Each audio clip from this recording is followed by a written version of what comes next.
So I just got off of a coaching call with one of my clients who has really struggled through PTSD. He has been in that big hole, huge hole. And it took us 6 months of just talking until he got to the point where we started working together. And even through our working relationship, it's gotten to the point now to where we're at. And the thing is that he has a colleague right now who is very, very, very dear to him, who was just discharged. He is he was discharged because he was of his short fuse, because of his frustration. They know it was PTSD. They medicaled him out because it was PTSD, and he was pretty not given any resources whatsoever. Because of his years in service, he doesn't have a really large pension. And then he just found out yesterday that this colleague of his, the relationship of 15 years is over. He doesn't know the details, and this gentleman is now living in his car. And so he had a conversation with him yesterday about this, and my clients, this officer, so I'm going to, just to make this easier, the one I was speaking with was a law enforcement officer. The one who was just discharged, who is really, really struggling right now, is fire. So I'll just say the law enforcement and the fire guy, so you know the difference between them. So the law enforcement officer, as he's speaking to this fire guy, his goal is like, okay, we need to get him out of his car. We need to get his stress system supported. He's starting to go through all of the things that we've been working at. Okay, how do we get him out of these catastrophic states? How do we support his stress system? He's thinking of all of these things that he needs to do. And as we were talking, he was, he's like, I told him he needed to do this, and we could get him to doing that, and we're going into this. And so I stopped him and I said, okay, I understand that at this moment when we're looking at him, we see that he is in his car, and to us, we think, okay, he needs out. He needs to be out. That's the first thing that we feel that needs to happen to him. But have we stopped and talked to him? Have we stopped and actually climbed into his hole, into the depths of where he is at, and really sat with him and had a conversation with him? There's a couple of things that we quite often do. We start making everything positive and rosy. We start telling them that yeah, PTSD is absolutely horrible, and we give them excuses. Now, that may not sound like the right word, but we excuse them for some of their behaviors. Yes, when you have PTSD, your anger can get out of control. Yes, when you have PTSD, it's hard to get out of bed. And the thing is if we leave it at that, then we're leaving them with an excuse of, I can't get out of bed because it's PTSD and I'm stuck in this hole. This is where I'm stuck, and this is where I need to stay. But if we actually change the way that we say that a little bit to being, yes, PTSD sucks. It's effing overwhelming. It's horrible. And you do feel some days like you can't get out of bed and you can't do things. But let's break this down.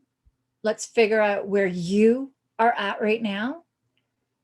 Let's figure out what your biggest problem, your biggest struggle is right now. And let's slowly go through this together, one small step at a time, with you leading the way. Quite often when people are in a hole, when people are struggling, everybody wants to give them advice. Everybody wants to tell them what to do. Everybody wants to get them there. But what we often miss is asking them, what do you want? Giving them control of the steps that they take to get out of it, and giving them the tools to start getting out slowly at their pace. When we are further along in our journey, when we are past that, we want to excel them really fast to get them to that point. But with this fire guy that I was mentioning, he's living in his car. And yes, we want him out of his car, but have we actually stopped to ask him, what is it that has him wanting to be in his car right now? Because he did have other choices. Where this area where this gentleman lives, there is something where if you actually call for homeless people, they actually get you set up with some sort of a roof over your head. So he has an option, but he's not choosing it. He's choosing his car. And the thing is when you are looking at it from the outside, where you're living and you have a roof over your head and everything is good for you, you may miss what they're feeling. And that's where we talked about, I'm like, is he living in his car because he doesn't have a choice? No, he's not. He has choices. So why is he living in his car?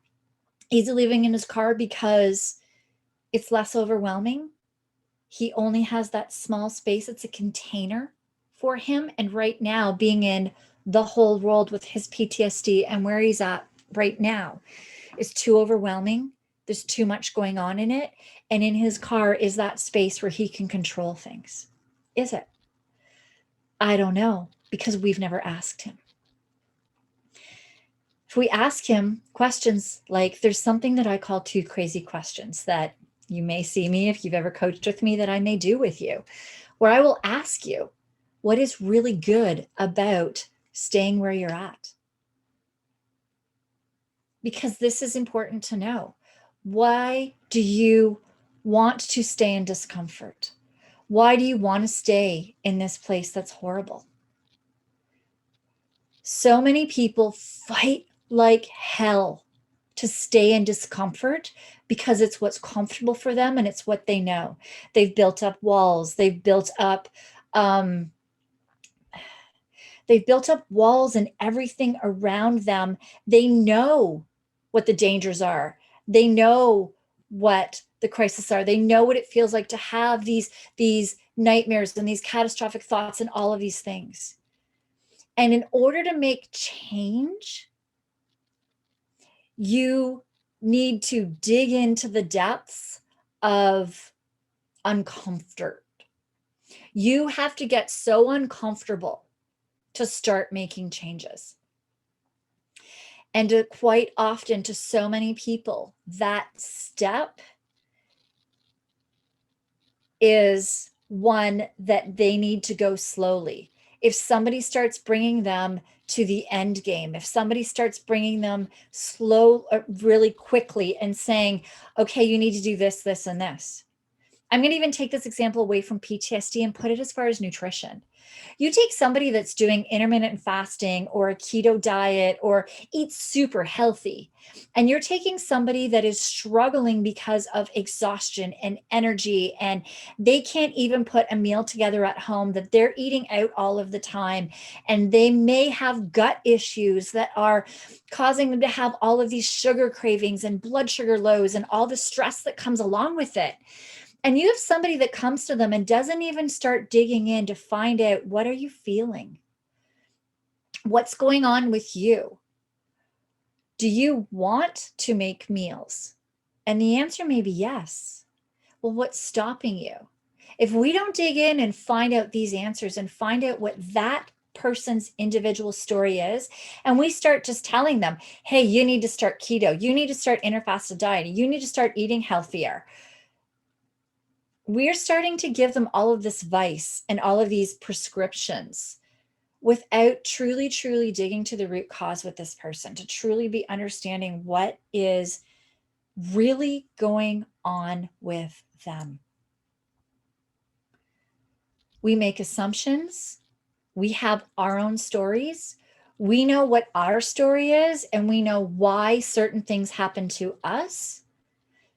But what is going on with somebody else? The reason why they're not sleeping, the reason why they have energy issues, the reason why they may be short with their family could be such a different story, or the journey that it's taken them to get to that point where those things are happening in their body, where the symptoms are happening, where at work, where they may be not doing their paperwork well, where they may be distancing themselves with people, where they may be having short fuse, easily frustrated, need to control things, or all of a sudden having anxiety attacks. As soon as we see these problems, we instantly want to give them a solution. But we need to take a step back. And when we take that step back is where we need to step back and really think, okay, I have not put myself in this person's shoes yet.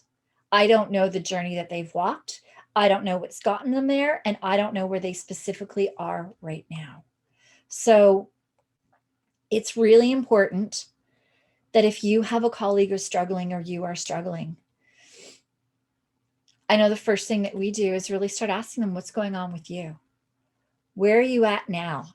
And the thing is that the first thing that they're going to tell you is going to be the surface level answer. So we start digging in, okay, how long do you sleep? You know, I sleep 6 hours. Okay. How's that feeling for you? What else is going on? We start digging into the other stress symptoms that start going on. When somebody tells me that they are short fused and angry or have anxiety, I usually start digging into things like, what's your gut like? You know, where's your gut health? Because your gut is actually responsible for 90% of your serotonin production, which is your happy, feel good, calm, motivation and drive. I want to talk to people. I want to be social with people, hormone. And if you're having a lot of gut issues, that could be making the anxiety there. But we start finding out first, how is this affecting your life? How is this affecting your relationship with your kids and your family? Before we start giving solutions to people, take a step back and start asking them questions. Find out about their life. Find out about what's going on at home. You may find out that their wife is going through some health issues, or their child is going through some health issues.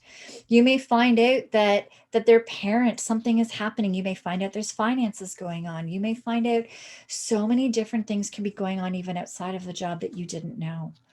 Or there could be a call from a year ago, 2 years ago, 17 years ago that is still haunting them today and affecting them today. I know there's things with some of you that I speak of where, like, getting back to a certain sport that used to be your life, that used to be that you could compete in it, and not being able to do that anymore has taken away your vision of yourself. Not being able to work out anymore, not being able to take care of yourself, not being able to bring food with you to work. Quite often, you're already beating yourself up for it. So if we're going to come in there and we're going to say, you need to be doing this, when you're sitting there in your mind, you're going, yeah, crap, I know this. I already know I need to be doing this, but I can't. I can't because my motivation and drive is so friggin' low. I can't. Like, the second lesson in my program is water. But you wouldn't believe how many people, myself included when I was in burnout, could not consistently drink water because my motivation and drive was so low. My exhaustion was so low. I had such low patience for things. My brain was so foggy that trying to friggin' remember water, or when my water bottle was empty, to just have the energy to go and fill it was more than I was able to do. Which is why the first thing that we do is we actually give a boost to your stress system, to your energy hormone, which we relate to as boosting your car battery, so that you are a little calmer, so that you have a bit of a clearer brain, so that you have some more energy and drive in order to really to be able to then start drinking the water. Because when you cannot do absolutely simple things and you get to the point where you're living in a car because everything else is so overwhelming for you, it's too much to take hold of, then that's where we need to not put our agenda on these people. That's where we need to stop and say, okay, where are you now and where can we meet you? Where are you now? And what can we do on our end to move the notch one? My goal may be to get you out of your car. But that is not going to help you if as soon as you get out of the car, it's going to overwhelm you too much and bring you down and take too much energy and take too much brain fog to do things. So stay in your car for right now. Stay in that compartment where you're at, and let's meet you there. Let's sit in this hole with you and figure out what is one thing that we can do right now to bring a little bit of stress or pressure off yourself. So I guess the thing that I want you guys to understand from this is, in yourself, in your colleagues, everybody is at a different stage in their journey. We have some of you that are intermittent fasting, that are working out, but are having a struggle with that. And we help you at that stage. We have others who are not able to sleep, 4 hours of sleep, absolute sleep deprivation. Their guts are a disaster to the point where they're having neurological tests to find out why they can't remember things, why their coordination is going off, why their body's not healing. But when we actually stop and take a step back and started figuring out where the depth of their problems were and started working on them one at a time to take stress off of their plate, and working at bringing that dial down to where we can just keep moving it one at a time, that's when somebody makes progress. My program is 12 months, and there are times where I sit there and I think, crap, I want to move them further through it. I really want to bring this back down to like 6 months or 9 months. And how do we do this? And I'm like, you can't, because it's one notch at a time. Every single habit builds on another slowly over time. And if we start throwing everything that we have in our toolbox at somebody, it's going to overwhelm them. They're going to be able to shut down, and they're going to want to stay in their discomfort. So when you are working with somebody, when you're trying to help somebody out, when it's for yourself as well, don't go to the end game. Stop and take a moment right now and think about, what is it?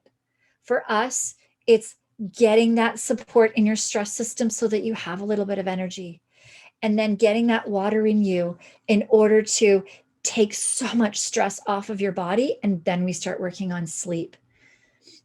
Once we start getting you to get a solid sleep where your body can start repairing, that's when we start digging in on all of the other things.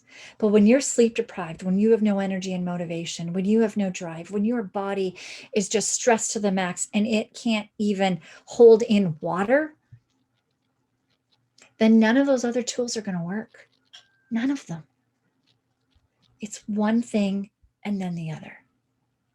So from this, just hopefully take with this that whoever you are helping, because I know you guys are helping everybody all of the time, whoever you are helping, stop and take a moment to find out where they're at, where their struggles are, what they need at that point in time, and meet them there and help them move their dial up one notch.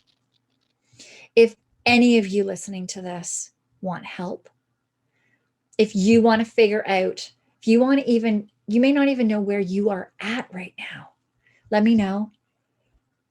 We will stop. I will help you. Private message me. You can email support@911lifestyle.com. PM us. Just reach out and I will help you figure out where you are at. And then we can work together to find out what that first step is going to be. Because the first step for everyone is different. Some of you, yes, it is going into our program. Hands down, I'm not going to lie about that one. But some of you, it's not. Some of you, it takes time. Some of you, it is opening up to your spouse, and we give you the tools. I work with people. Sometimes it takes us 6 months to get you to open up to your spouse, build a conversation with your spouse, so you're in it together before you can even start working on the steps to get you out of it. There's so many different ways. Sometimes it's getting into crisis management. There's so many different avenues and ways to get you guys there. So reach out. We are here to support you wherever you are at in your journey. Everything stays confidential. It is between us. Your service will never find out. We are here to help. Reach out.